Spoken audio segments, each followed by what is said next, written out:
Thanks for tuning in to the Real Women Chronicles podcast. I am your international certified life coach, Tiadra Taylor.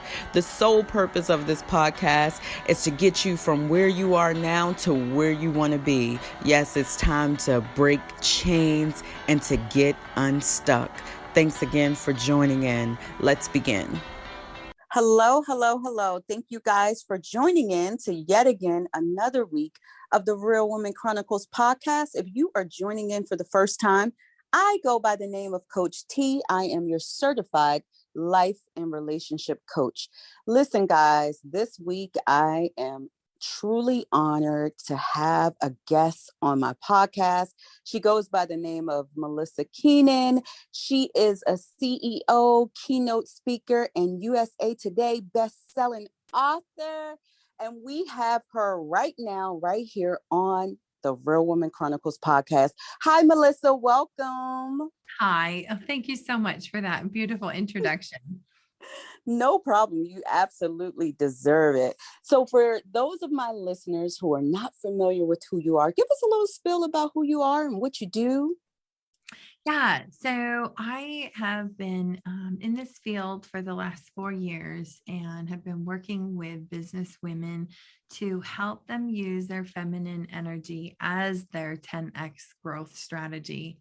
That statement in and of itself is kind of an oxymoron, but because we think of the business space as just very masculine driven, achievement oriented, but I really support women to access the more subtle parts of themselves where some of their superpowers are just laying there dormant.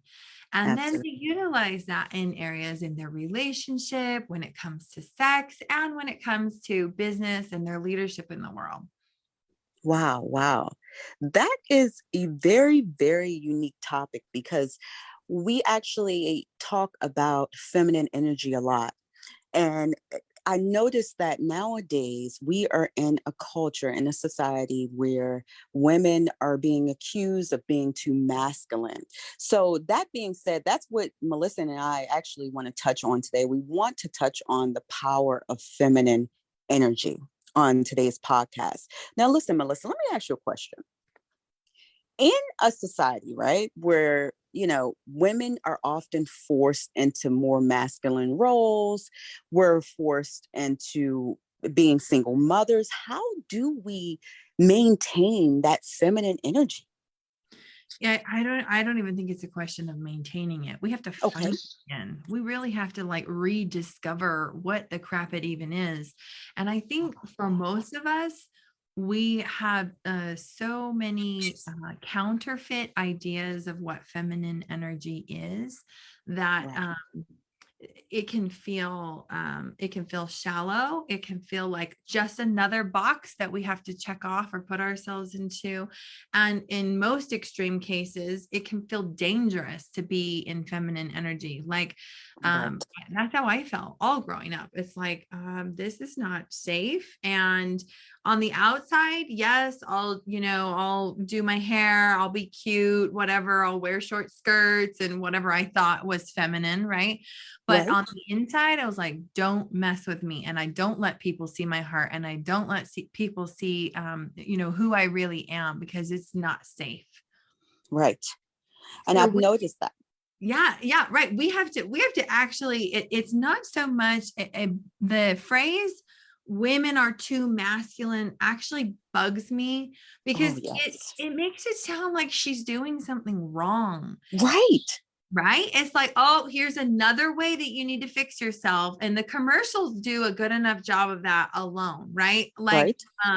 Then you add your mother, and then you add the voice of your partner, and then you add the voice of your workplace. And it's like, wow, I have a lot of hustling to do to try to be worthy and make a seat for myself at this table. But what it really is we have been shoved into these masculine spaces so much, and even within ourselves, that what we're asking is to be set free into some of these feminine spaces, to be it's a liberation, it's a permission, it's not a criticism. It's like, Right. hey, there's more. And what a friggin' relief. Oh, Lord, yes. Yes. Absolutely. Absolutely. It's funny that you mentioned counterfeit perceptions that we have. And it's odd that you brought that up because I really do feel like we do have these counterfeit perceptions of femininity and what it looks like. And oftentimes that's when we're accused of being masculine. But it could just be that we're still operating in that feminine energy. It just looks different. Mm-hmm. It just looks different. It doesn't look it My feminine energy, my perception of feminine energy, depending on how I was reared, and your perception could be vastly different. Do you agree? Yes. And the way that I break this down is that there are three different kinds of feminine. And I Okay. think this is so important. This is the piece that will help us, wrap our brains around this. There is cultural feminine. Okay. Cultural feminine is literally whatever your upbringing said to you that it means to be a woman. And a Right. good way to start identifying what are some of those things,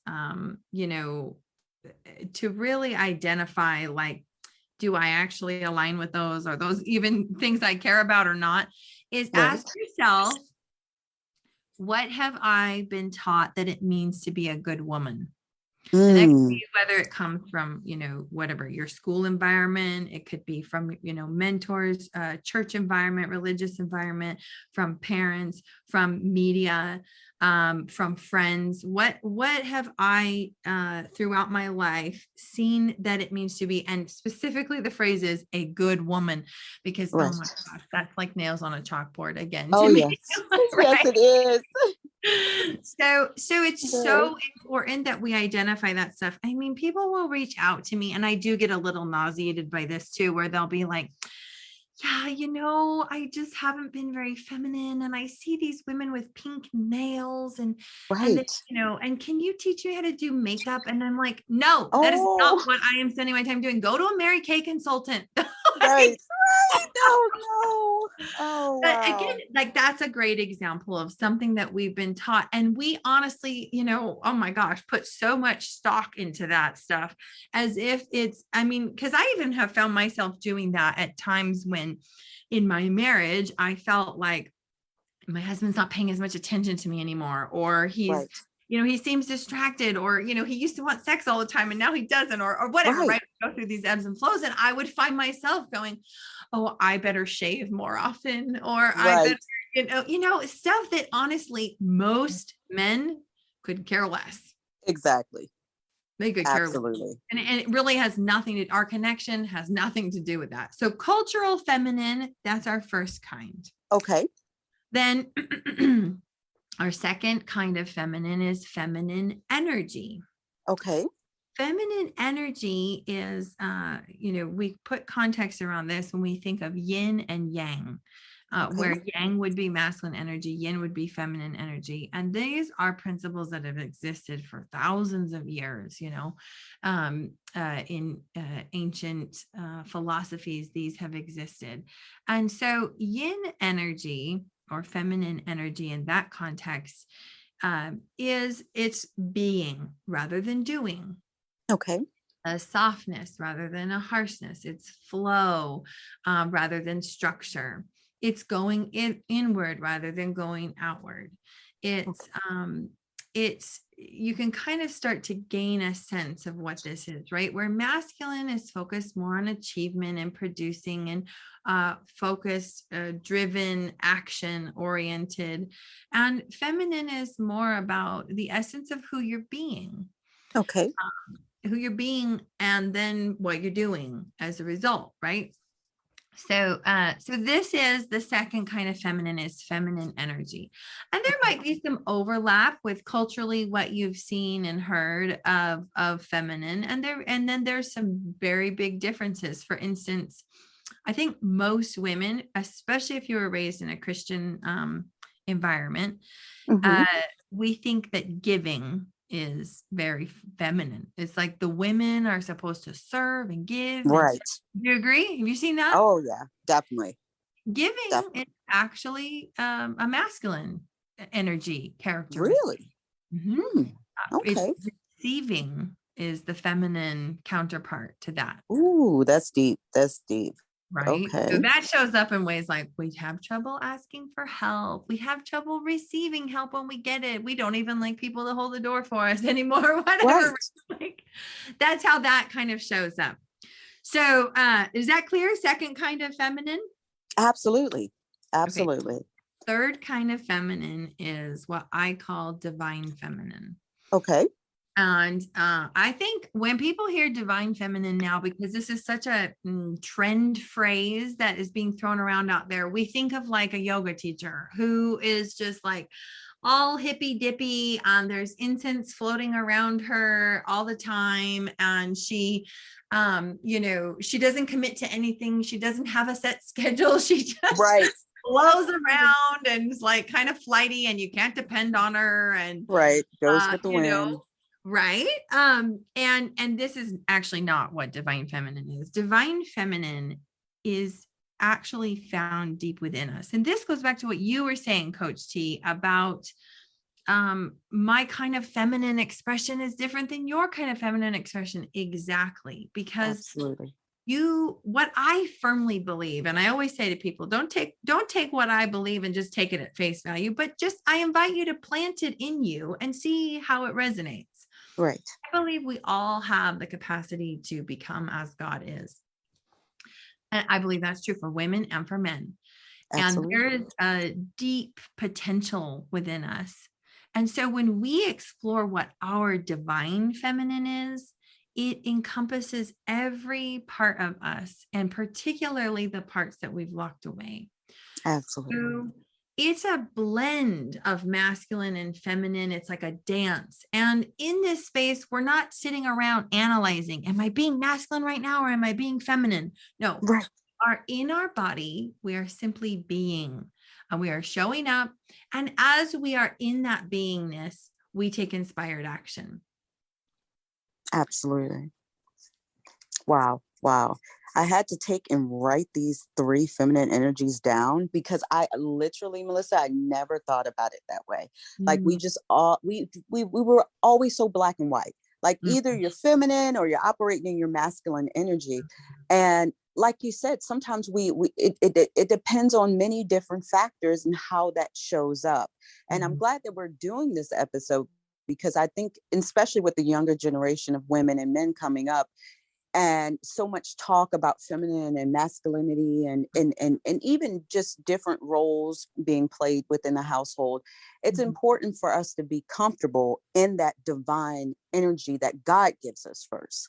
As you stated, it's one of those things where who you are, the person that God has created us to be, is just going to be that person. We're going to show up in different ways at different times. Now let me ask you this: how can us women balance this femininity, this feminine energy, while we are in masculine roles? Because I mean, let's face it, in the US there are masculine roles.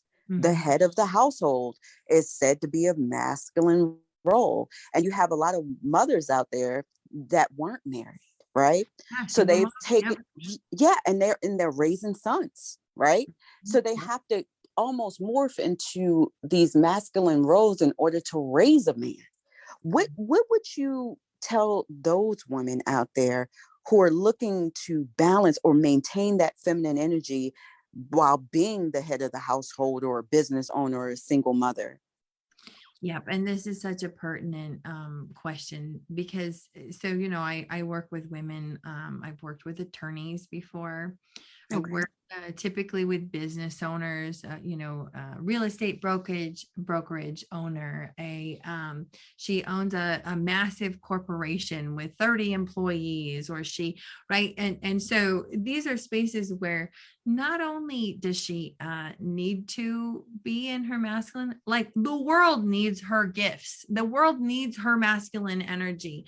And if she literally only approached everything from the feminine, we probably wouldn't see her in the role that she's in right now. Right.